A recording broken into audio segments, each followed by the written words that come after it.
Assalamualaikum warahmatullahi wabarakatuh.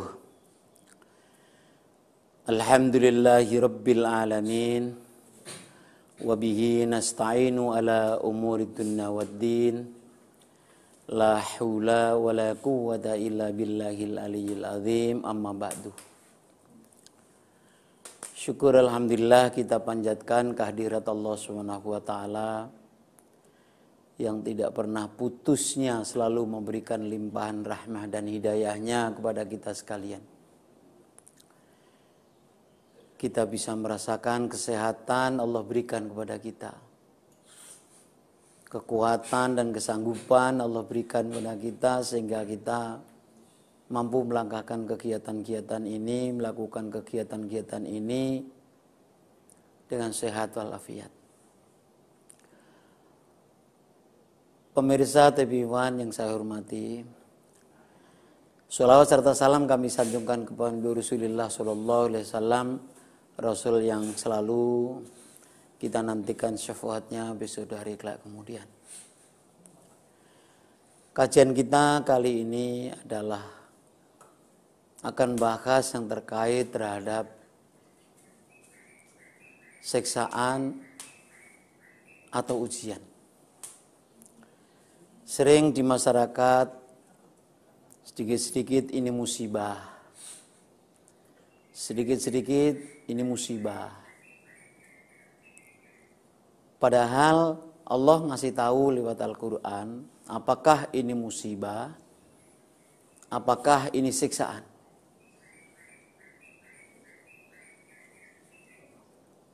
Allah mengklaim di dalam Al-Quran menyebutkan, Kul huwal qadiru ala ayyab'atha alaikum madhaban min fawqikum aw min tahti arjulikum aw yalbisakum syi'aw wa yudhiqa ba'dukum ba'sa ba'dun. Al-ayah. Kul, katakan wahai Muhammad, kalau ayat-ayat ini diawali dengan kul, itu agak keras. Kalau ayat-ayat keras itu namanya ayat qot'i, bukan dzanni. Katakan wahai Muhammad, wal qadiru, aku ini kuasa. Aku ini mampu, aku ini bisa. Ala ayyab'atha alaikum, mutus untuk mereka.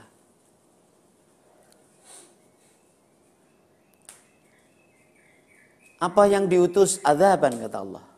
Adzaban. Dari mana azab yang diutus oleh Allah? Min fawqikum, dari atas kepala kalian. Aw min tahti arjulikum, atau dari bawah telapak kaki kalian. Aw yalbisakum syi'aw wa yudhiqa ba'dukum ba'sa ba'dun, atau dari sesama kalian yang saling benturan. Baik dari atas kepala kita, maupun dari bawah telapak kaki kita, maupun dari sesama, itu bukan lagi musibah. Tapi sudah siksaan. Karena sudah diklaim oleh Allah, adzaban. Siksaan. Dan ini keras sekali Allah ngasih tahu. Kul, katakan wahai Muhammad, wal qadiru, aku ini kuasa. Ayyab'atha alaikum, mutus untuk mereka adzaban, siksaan itu. Dari atas kepala kalian, dari bawah telapak kaki kalian, dari sesama kalian yang benturan. Pemirsa TV1 yang berbahagia. Siksaan yang diturunkan oleh Allah, yang dikirim oleh Allah, yang diutus oleh Allah dari atas kepala kita, itu siksaan apa?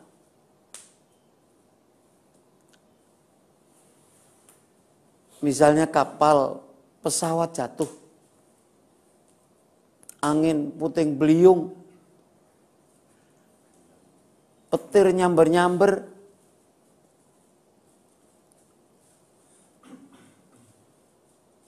Ini semuanya siksaan yang diturunkan Allah dari atas kepala kita.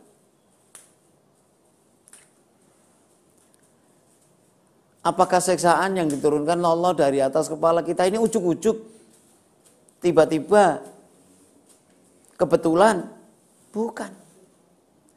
Siksaan yang diturunkan oleh Allah, yang dari atas kepala kita itu, adalah ada yang mengundang, ada yang memfasilitasi. Jadi tidak ujuk-ujuk.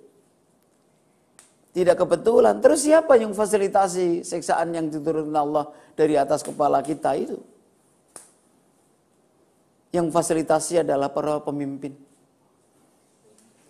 Yang dikatakan pemimpinnya. Yang punya kewenangan. Selagi yang ditokohkan, yang disebut pimpinan, mereka berperilaku zalim, kesewenang-wenangan, ketidakadilan dia lakukan, maka siksaan dari atas kepala kita akan diturunkan oleh Allah.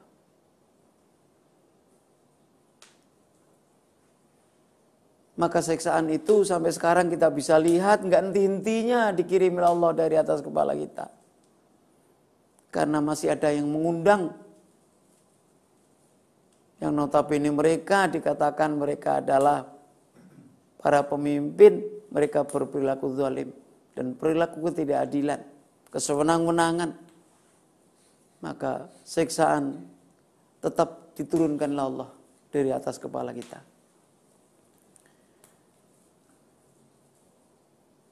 Pemirsa yang saya cintai. Kemudian siksaan diturunkan oleh Allah dari bawah telapak kaki kita. Siksaan yang diturunkan Allah dari bawah telapak kaki kita. Apa siksaan yang dari bawah telapak kaki kita yang diturunkan oleh Allah? Gunung meletus, banjir, kereta tabrakan, longsor, gempa bumi. Itu semua siksaan dari bawah telapak kaki kita yang diturunkan oleh Allah.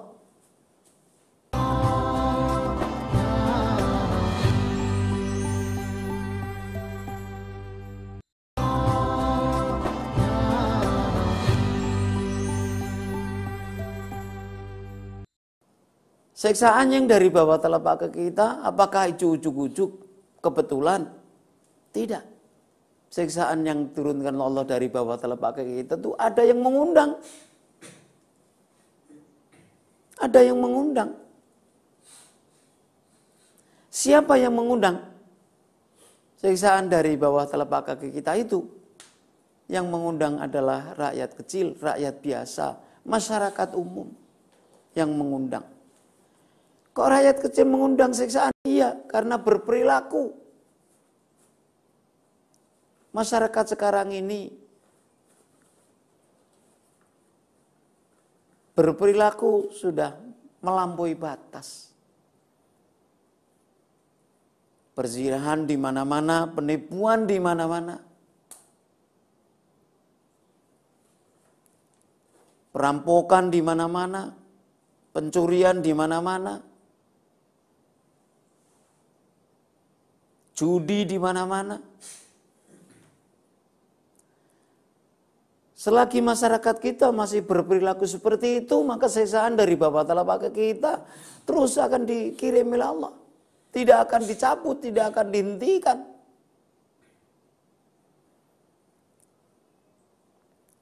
Berapa kali saya melihat bahwa masyarakat kita, saudara kita di pasar, pedagang itu mereka melakukan kejahatan-kejahatan yang luar biasa. Dari mulai merusak timbangan, mencuri barang, penipuan, pembohongan, mereka lakukan.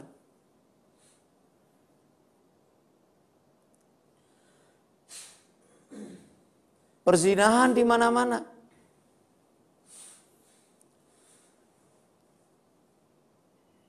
Ini yang terjadi di masyarakat kita. Inilah yang mengundang seksaan-seksaan dari bawah telapak kaki kita itu.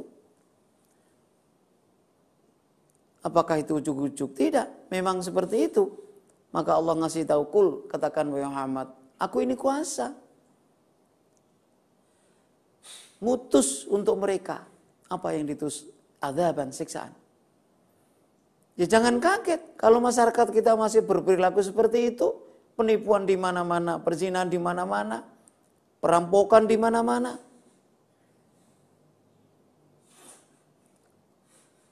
Kemudian azab Allah tetap masih nurunkan.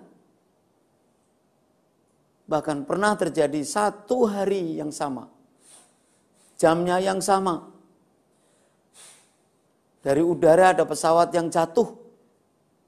Di darat kemudian ada kereta tabrakan, di laut ada kapal kebakar. Jam yang sama, hari yang sama. Karena saking perilaku-perilaku masyarakat kita sudah di luar batas.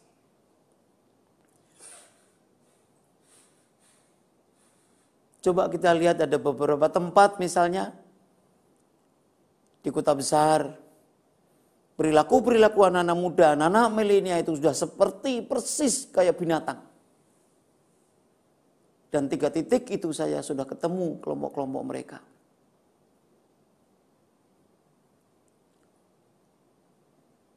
Kumpulan antara cewek dan cowok sudah tidak ada bedanya. Berperilaku seperti itu. Perzinahan di mana-mana. Ini yang terjadi di masyarakat kita. Dan sampai beberapa kali saya sampaikan pada tokoh-tokoh, ulama-ulama, siapa yang peduli? Ayo ulama-ulama itu turun gunung untuk lihat perkembangan masyarakat kita yang berperilakunya sudah di luar batas.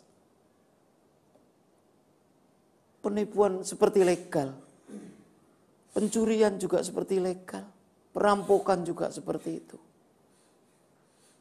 Ini yang terjadi di masyarakat kita. Siapa yang harus tanggung jawab di mahkamah Allah? Hal ini pernah saya sampaikan di Majelis Ulama Indonesia. Siapa yang harus tanggung jawab?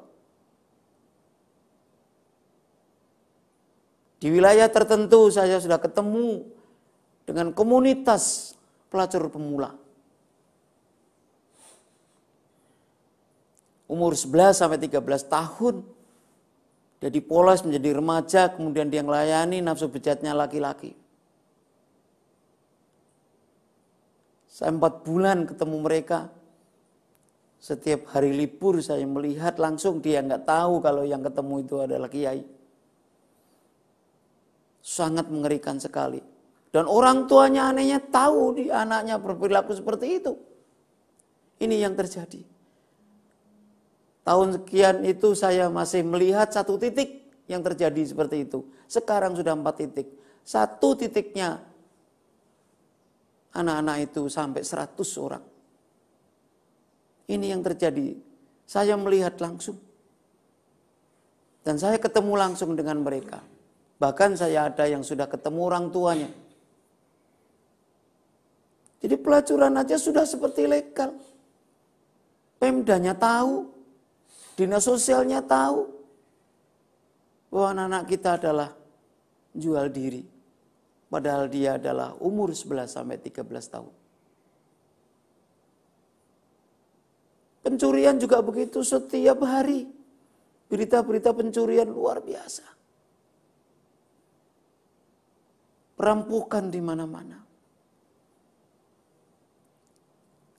Inilah maka selagi masyarakat kita terus masih melakukan itu, maka siksaan yang dari bawah telapak kaki kita tetap diberikan, dikirim oleh Allah siksaan-siksaan itu. Kalau kita sebagai pemimpin, kalau kita sebagai masyarakat tidak menghentikan itu, maka siksaan jangan harapkan akan ditarik oleh Allah, akan dicabut oleh Allah. Jadi kunci utama adalah bagaimana perilaku-perilaku kita ini adalah rubah. Perilaku-perilaku kita ini adalah di dalamnya harus ada ridho Allah. Kalau kita melihat masalah, bikin sedih kita di masyarakat kita. Karena perilaku-perilaku masyarakat kita yang sudah tidak pakai norma-norma agama. Kebenaran, kesalahan sudah tidak ada bedanya. Halal haram nggak ada bedanya. Tipis sekali perbedaannya. Ini yang terjadi di masyarakat kita. Hal ini adalah real karena memang saya lihat di dalamnya ini. Maka bagaimana akan dicabut oleh Allah siksaan-siksaan dari bawah telapak kaki kita? Karena perilaku masyarakat kita ini sudah melampaui batas.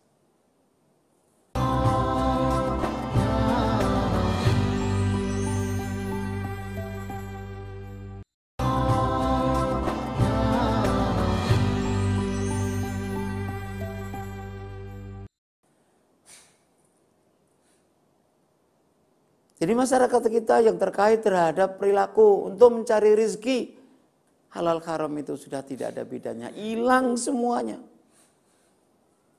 Tidak punya arti apa-apa. Saya pernah ketemu dengan pedagang buah. Karena menjelang maghrib, saya habis bayar, kemudian saya nitip di situ.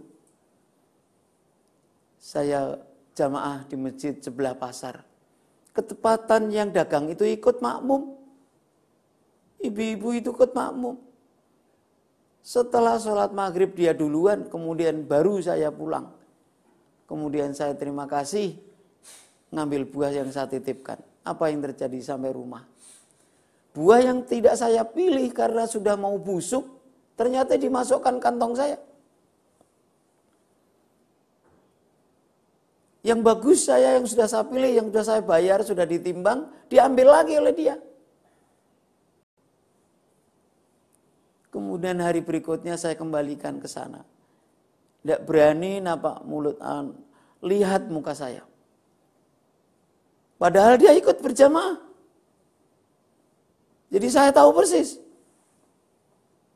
Dan itu dia bisa melakukan. Saya hanya bisa memberikan nasihat. Ibu mencari rezeki, kenapa harus jalur yang haram? Dia tidak jawab nggak apa. Kemudian saya pesan bahwa jangan diulang kembali, jangan dilakukan. Karena itu prosesi mencari rezeki yang haram.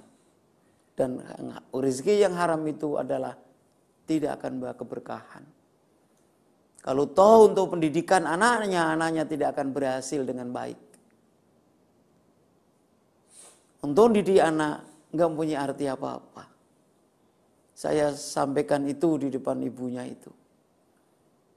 Tapi dia nggak berani jawab, nggak berani natap muka saya. Karena mereka sudah nipu saya. Dan kemudian buah itu saya kembalikan ke ibu itu, pedagang itu. Silakan kalau mau makan silakan, kalau mau dibuang silakan. Dan ini tidak hanya satu orang, dua orang. Nyaris pedagang-pedagang yang ada di pasar itu yang jumlahnya 4.000-an itu nyaris melakukan itu dari omset yang hanya ratusan, 300.000 sampai 1 juta lebih. Itu mereka melakukan itu. Pedagang sayur, pedagang buah, pedagang ikan, pedagang bumbu-bumbuan, bahkan pedagang soto, sop yang ada di pasar itu, semua mempunyai perilaku pembohongan, mempunyai perilaku penipuan semua. Timbangan yang ada di depannya itu adalah timbangan yang sudah dirusak. Yang sudah benar itu ditaruh di bawah kolong. Kalau cara menimbang itu yang beli meleng, nggak melihat, nggak mencermati, maka dia bisa ngambil kembali barang itu. Subhanallah, saya kalau melihat langsung seperti itu sedih karena memang saya nyaris mau 4 bulan saya ketemu mereka. Setiap malam saya datang. karena mereka berangkat habis asar kemudian pulang subuh dan dia tidak sholat. Ini yang terjadi di masyarakat.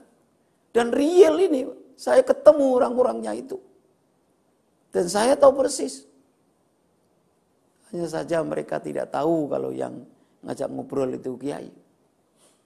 Ini yang terjadi. Jadi halal haram di tengah-tengah masyarakat kita yang terkait terhadap perdagangan itu sudah tidak ada. Sampai perdagangan yang sangat besar. Ini yang terjadi di masyarakat kita. Itulah yang membawa kita, mengantarkan azab Allah yang diturunkan dari bawah telapak kaki kita. Hal ini juga pernah saya sampaikan di depan tokoh-tokoh ulama-ulama. Siapa yang harus tanggung jawab di mahkamah Tuhan, Kiai? Beliau belum tidak bisa jawab. Beliau nggak berani, nggak bisa menjawab. Ulama-ulama, kiai-kiai, ustadz-ustadz harus turun gunung, nyapa masyarakat kita yang mungkin mereka tidak tahu. Yang mungkin dia adalah sengaja. Di tengah-tengah kita tidur nyenyak, mereka mencari rezeki tapi dengan penipuan di mana-mana. Padahal mereka yang satu tempat perdagangan itu adalah paling sedikit 4.000 orang. Dan mereka melakukan penipuan dan pembohongan. Inilah yang sering kita lalui. Dan juga termasuk tadi anak-anak sebagai pelacur pemula itu juga sangat mengerikan. Bahkan orang tuanya tahu. Nah, itu yang membuat kita selalu siksaan Allah diturunkan dari bawah telapak kaki kita. Gempa bumi, gunung meletus, banjir. Ini enggak henti-hentinya diberikan kita siksaan itu. Padahal kita selalu sampaikan bahwa ini musibah. Mudah-mudahan cepat hilang. Tapi selagi perilaku-perilaku masyarakat kita masih seperti itu, maka siksaan itu tidak akan ditarik oleh Allah Subhanahu wa taala. Inilah satu ayat Al-Qur'an sudah memandu kita untuk itu. Sudah sampaikan Allah dengan jelas, aku ini kuasa Muhammad. Katakan ya Muhammad dengan umatmu, aku ini kuasa. Ngutus untuk mereka yang diutus siksaan. Dari atas kepala kita seperti itu. Kita lihat para pemimpin-pemimpin kita, apa yang dilakukan. Yang notabene namanya pemimpin seperti apa dia melakukan. Ada di sana pendzaliman, ketidakadilan, ada tidak dilakukan.